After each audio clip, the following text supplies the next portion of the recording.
The following message is transmitted at the request of the Texas Department of Public Safety.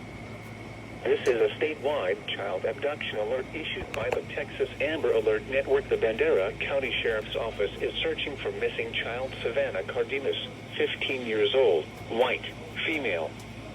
The missing child was last seen at 6 a.m. on June 13, 2024 at 191 West Loop 1604 South, San Antonio, Texas, 78245.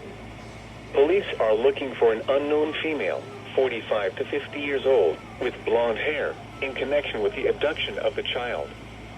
The suspect is believed to be driving a silver Ford Fusion bearing unknown license plates.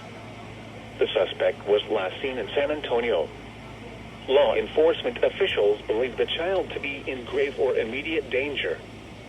Anyone with information regarding this child abduction should contact the Bandera County Sheriff's Office at 8307-963-771.